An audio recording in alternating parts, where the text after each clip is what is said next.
pickup videos are always one of my favorites. One of the reasons why I could finally put that portion of my collection back into my library. So today is going to be a pickup video from places like Facebook Marketplace, yard sales, flea markets, and even a convention, Too Many Games. So stay tuned. I think I'm going to start by showing you guys the really boring stuff. I recently went into a GameStop and they had a pile of games in the back on the counter. And it's a GameStop I normally go in. And I said, hey, what are those? And he said, oh, those are some games that someone just left here. We wouldn't take them on trade-in, so they just left them.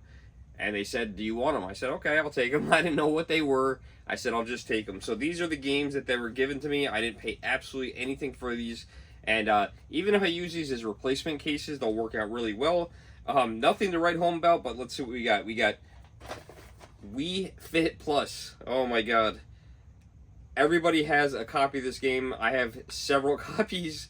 I don't need another one. I have so many of those Wii Fit boards that I need to get rid of, but now we got another copy of Wii Fit Plus. The next one up is Madden 2003 for the PlayStation 2. I am not a sports fan at all, and there are a few sports games in here looking at this pile. Let me know if you played Madden 2003. I did not play it, and the crappy thing about this one is they have that little NFL logo hologram thing on there that are impossible to get off, so these cases are almost not even reusable. Whoever had these must have loved Madden, and could you imagine that at one point somebody paid $50 for these games? We have Madden 2004. So this was also a freebie. This whole entire pile is freebie, and it looks like it's going right in order. We also have Madden 2005. So we have the whole entire Madden series from 2003 to 2005. This one here, We Love Golf. I don't know. I'm surprised that GameStop didn't take this one. Is it really that low of a value that nobody was interested? I didn't look up the value of any of these. They just gave them to me, so I said, okay. This one here, Country Dance 2. This actually has a little GameStop sticker on it, says, not taken for trade, customer left them here.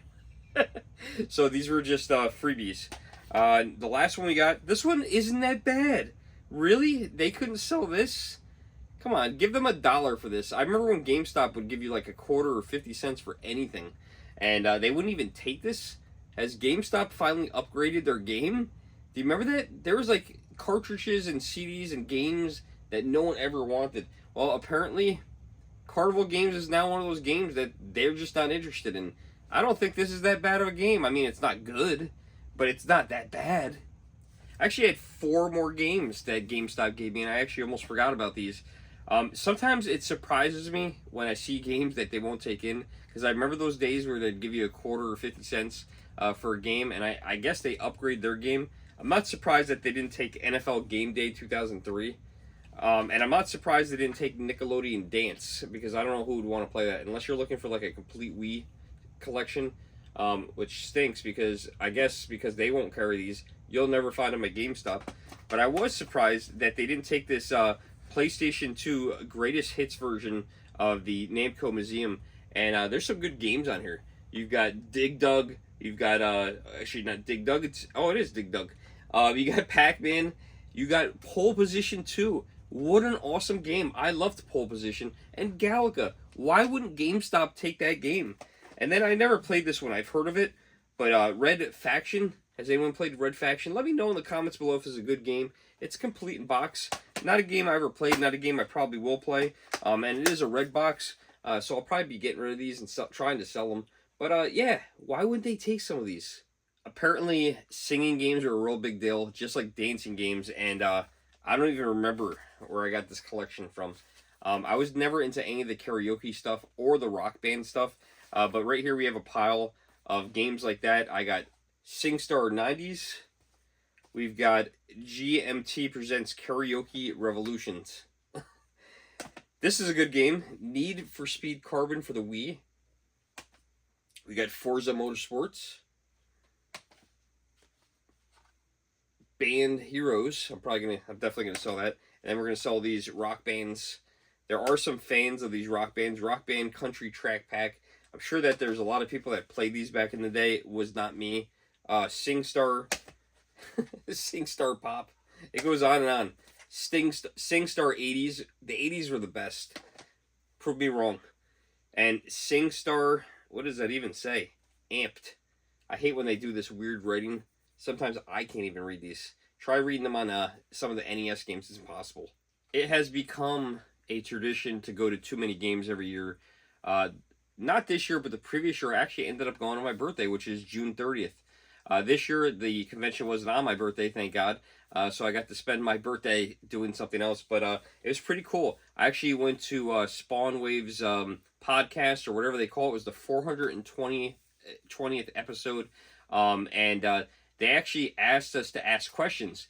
Me and another guy got up there up front first. And we kind of talked it out. And he goes, "You go ahead, go first." And I asked a question to the crew there. And you got to win a prize. But you didn't know what prize you were winning. You basically had to choose a box. It was box number 1 or box number 2. I chose box number 1, I think it was. Like a box here. I don't know. I think it should go with the crowd. Right? That'd be fun. Hey, guys, what box number 1 or box number 2? Box 2. Oh, I think they're pretty unanimous. Okay. Box number 1. Oh. Smart. Oh, let's see what we got. A Game Boy SP. Dude, that's awesome. With Bratz Diamond. What a stellar game. Inside that box was a Game Boy SP. It is a 001 SP, which is totally fine. It was free. I have plenty of SPs. You guys can't see them, but they're in the case right next to me. And because I already had one, I thought it would be cool to have the whole crew sign the front of the SP. Hits me up at the last second, and he's like, "Hey, we're doing a giveaway of stuff at the panel." I'm like, "Okay." He's like, "Do you have anything to bring?" I'm like, "Dude, what do you mean? Like, what kind of quality are we talking here?" He's like, just whatever. So I'm looking for my suitcase, and I find a duffel bag in one of my closets, and in that duffel bag was stuff that I brought here in 2018 to try and sell at my table, because I had like my own table, which I hate doing that because then you're stuck at the table all day. So I was like, okay, so I just picked out some things. I was like, this SP, does it work? And I turned it on to work. I was like, here we go. So yes, now I own this SP. own the SP. I own your SP. You own my SP. Some people may say that I ruined it, but this, to me, just added more to it. I love those guys. They're awesome. I watch them all the time, and I thought it'd be cool to add this memory to my personal video game collection. They also gave me this Too Many Games storage game card box. So I was hoping it was for Switch games, and it is. It's for the Switch. It actually says for the Switch or the Switch Lite. I could really use this because, as you guys can see behind me, I definitely have more than 24 games. I could have filled many of these up, but I usually don't carry that many games with me because if I ever lose them, I would be out so much money. But this was a really awesome gift for them to give me. So thank you for this over at Too Many Games. And thank you for the Spawn Wave cast. Here are my pickups from Too Many Games. Now, most of these you guys probably saw in the video if you guys watched the pickup video as I was going through Too Many Games convention. One of the games that you guys didn't see me pick up was Rambo 3. This is for the Sega Master System. This was one of the first consoles, actually not one of the first, it was the first console that I ever got as a kid. I love the Sega Master System. It was a fun, awesome console, and it's pretty cool. I only buy games now, unless they're really hard to find, that are complete in box. That means they have to have the manual in them. I found that if you don't buy them with the manual, to try to complete them later has proven to be very expensive or very difficult, or sometimes both. That's why the next thing I did was looked around for empty cases that vendors were selling.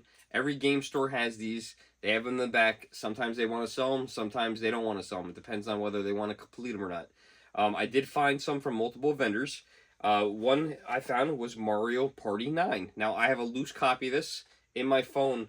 I have a bunch of random games, things that I need cases for, or where I'm missing the case, I'm missing the game, whatever it is, or I'm missing the manual.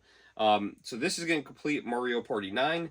I also saw this one. I don't have this game, but now if I find it loose, I could buy it cheaper, the Pokemon channel. So this is cool because I didn't have this game. I also didn't have the box. I typically don't buy loose boxes like this, but I think he wanted $5 or $10 for it. So I said, you know what, I'll buy that just in case I find the game loose, and that would actually make the game a lot less expensive to buy. The other thing I bought, okay, is I went and bought manuals. I actually spent a lot of money on manuals, and this is what I'm talking about. I actually went and bought the instruction manual for Super Mario RPG. Now, I am not an RPG guy, but this really raises the value of this game. Now, this game and this box did not come from that event. However, the manual did. And because I didn't have the manual, now I can complete this game with the manual. Now, I did that for a few games, okay? I don't have the box for this one, but I love the show, and I love the game American Gladiators for the NES. I have the game. I don't have the box, which I'll probably never find the box. But now I have the manual for American Gladiators, and I will put that with it. Also, got the manual for Contra. I have the box, I have the game, and now I have the manual. That makes that game complete. Mario Brothers 3, same thing. I have the box, I have the game, and now I have the manual. So this is why I end up spending $100 on manuals. They did make me a deal. We also got F-Zero GX for the GameCube. This was a $25 manual. I bought the game at GameCube in the box. Had the disc in there, but had no manual. Just this manual alone ended up costing me $25. That's why I don't recommend buying loose games or game cases without manuals if you want to complete your collection. It becomes a lot more expensive. Now, one of the things I did was I went around and tried to get some autographs. I kind of nerded out a little bit. There were some that I did not get. One that I was a little upset with was I'm a big fan of AVGN, Angry Video Game Nerd, and he's always signed stuff. And he's signed stuff and never charged anybody for it. This year I was quite surprised when they started charging for his autograph $40. Now, if I'm misunderstanding that, please correct me in the comments, but I thought that was a little crazy for him to charge $40. It's his own convention, and I don't know. Somebody told me something a long time ago. They told me to stay humble, and I was actually surprised because James' personality, he seems like a very humble guy, and it very much surprised me for him to charge $40 for an autograph. So I had already printed this picture out of me and James from a few years ago, where I asked him, what was the weirdest thing you ever signed? And I think he told me a bagel and a stink bug. So I asked him to sign my head. So I was hoping that this time, because this was years ago at a show called Gift for Gamers. They no longer hold this show. But what I was hoping was to ask him on camera what the weirdest thing he ever signed was. And I was hoping he would say someone's head, and then there I would be showing that picture off, which I thought was really cool. So I printed it out, got excited. I was hoping to get it signed, and unfortunately, he was charging $40, which I just didn't think was reasonable. Now, other YouTubers were there as well. The one that I went to the podcast for was Spawnwave. I watch actually Spawnwave every single day. If you are interested in video games at all, and video game news, what's going on, what's coming out, rumors, things like that, check out the channel. It's called Spawnwave. And John and I met last year, and John is a really cool, very nice guy. And this year I brought the picture back, and he signed it. So I took this last year with John. Very nice guy, very nice to meet him, and he was happy enough to sign my photograph that I have here and didn't charge me at all, which was super awesome. Another YouTuber that I've been watching for years is Pat Contri. Now, you might know Pat Contri as the NES Punk. I always watch his podcast videos. I always love when him and Frank go to the flea markets. A lot of those videos are older, but they're still putting them up. I don't know how he has all this content, but he still puts them up once in a while, and I love watching those videos. And I did buy Pat's book, which I'll show you in a minute. But Pat also had him sign his photo. Okay, I'm going to sign this, right? I'll sign it right here. You're going to sign there, you're going to use the silver one. Right by my swole body. Perfect. I'm glad I'm not wearing the same shirt. Is that the same marker? All right, got Pat signing that. Awesome. Beautiful. And then we'll get a picture with that picture, and then we'll take a picture of that and then have you sign that picture. Sure. What I'm going to do now as a joke is I've seen Pat the NES Punk so many times that I printed this out, and then I took a picture of me and him holding this picture up, and I'm going to develop that one and have him sign that one, and I'm going to keep that going as a joke, and I just think it would be funny. It would be very third dimension. So yeah, those were cool. Hopefully I run into James again, and hopefully I have this picture with me, and we could go through that and try that again, because that was just a little disappointing for me. Let me know if I'm wrong in the comments below, because I thought that was a little strange that he was asking $40 for the signature, but I could be wrong. Maybe I'm blowing this out in proportion. Here are my last 3 items from Too Many Games, and I decided to get one of these cheat guides. I'm pretty sure, and you know what? I can actually check because it should be behind me. I actually got a Game Genie manual. I was thinking about like $5 would be the right price. It wasn't priced. I asked him how much, and he brought it to another guy. Said $5. I was like, perfect. It gives you all the cheat codes to the games. I don't even remember which one this was for. I think this was for the Super Nintendo or the Genesis. I don't remember, but I'm pretty sure that I have both of the Game Genies for those consoles. I know I also have it for the Game Boy, but it does matter which one you have. Why does it not say it on the front of this? Am I missing this? 16-bit? Oh, for the Super Nintendo. Okay, yes, this is for the Super Nintendo, which I should have down here. I think I thought it was this one. This is it. This is for the Game Boy. Oh, no. I don't think these are going to work together. I might have it. I have so many things. Oh, you know what? No. Oh, I got excited. I was like, you know what? I think that's it. That's for the NES. I know I have. So I have so many of these that you know what? You tend to forget what you have when you have a big collection. I mean, behind me is probably 1,000 games, over 1,000 games between this shelf here and this shelf here. So I have it all in my price charting app. But sometimes it's hard to remember exactly what you have. Our second from last pickup, this one was kind of cool.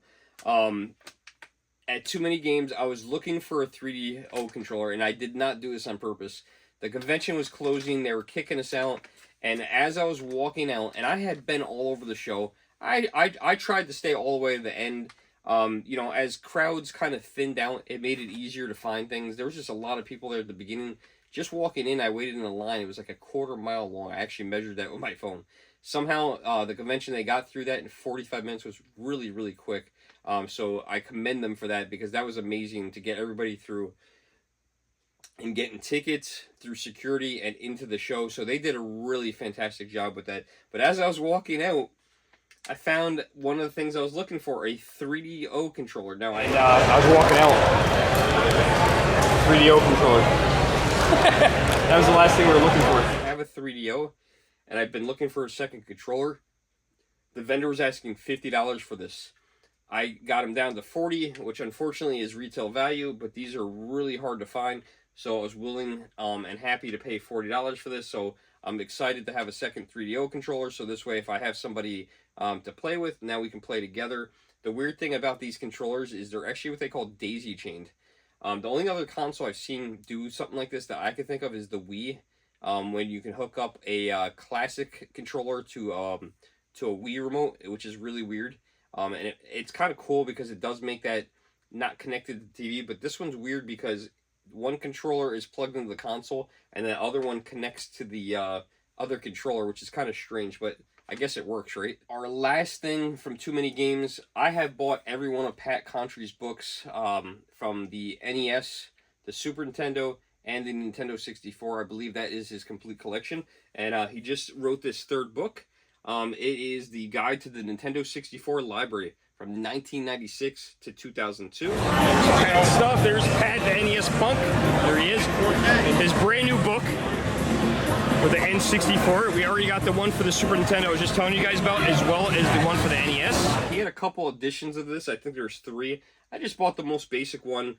As long as everything's in there, I don't care. The other ones had like different covers and stuff, but they're very illustrated books, and they're pretty cool. They're a little expensive, but you know, it's like kind of like buying a college book. These were like $70. This book was $70. But I'm happy to have it. He was telling me that his NES book is now out of print, and the first editions of that book have actually gone up in value, which is kind of crazy to think about. So good for him. But these are really handy books to go through a collection, see what's out there, see what you missed, and it's just really cool. I mean, that's amazing to be able to write a book like this. I mean, anyone who writes a book is pretty awesome, but to write a book on something that you're interested in, I mean, that thing is thick. This has got to have, like, I don't know, 600 pages? Well, over 400. It's like in the 454 pages. That's pretty amazing. So, yeah, I'm looking forward to reading up on my N64 games. Guess what?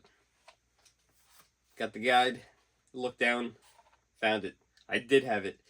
It's not as obvious as the one for the Super Nintendo, or obviously the one that I have for the Game Boy that's in the box, but there's the Game Genie for the Super Nintendo. So I did have it. So yeah, we're good. We don't have to look for this at the next convention, which is cool. Here is the last of our pickups, and these came from the Elephant's Trunk Flea Market. It's always hit or miss. There's sometimes where I go to the Elephant's Trunk Flea Market and I do really well, and there's sometimes where I leave with nothing. Sometimes it's video game related, and sometimes it's not. I did manage to get a couple items from the flea market this previous week, but nothing super exciting. We did get NFL football for the Game Boy, and also Bugs Bunny. I believe it was Bugs Bunny's, I thought it was birthday bash. It's Crazy Castle. So I paid, I think it was total of $4 for those two games. I also managed to pick up a pack of these cards here. I think there's 3 or 4 of the cards in here. These were given out for Halloween, somewhere I'm guessing around the 1990s. And I paid $1 for this. I thought that was a reasonable price. Also got a sealed copy for the Wii of Rudolph the Red-Nosed Reindeer for $1, which is worth probably $1. Very disappointing. And Evolution Skateboarding. Never played this one. I'm not sure if it's as good as the Tony Hawk games. I'm guessing not. Maybe it's just not got that big celebrity star in it. Maybe it is a good game. You guys let me know if you played this in the comments below. And then this one, even though it's not worth that much money, sometimes it's just about what the game is. And that's what a lot of times it is for me. Rebel Raiders, Operation Nighthawk. I love flying games. I love games like Ace Combat. They're just always cool games. I like Microsoft Flight Simulator. This looked like a cool game. It looks like a fun flying game. I love things like the movie Top Gun, not the game Top Gun. But yeah, it always got me interested in flying, and games like this look cool. Only paid $2 for these 2 PlayStation 2 games each, which I thought was a pretty good deal. It was actually might have been, you know what? I think it was 2 for $5. He was asking $3 each, and I got him down to 2 for $5. I said, "Would you take $5 for 2 games?" And he said, "Sure." So that was awesome. Most of the games in that tote that he had were sports games, which he's going to have a hard time selling at those prices, but even at $2 or $3 a piece. But yeah, it was cool, kind of fun pickups. But yeah, let me know what you guys think, how I did. I'm super excited to have Pat's new book, and I'm also very excited to find that 3DO controller because I've been looking for one of those for a while, and they've been really hard to find. So let me know what you guys think of these pickups, and we'll see you guys in the next video. Thanks for watching.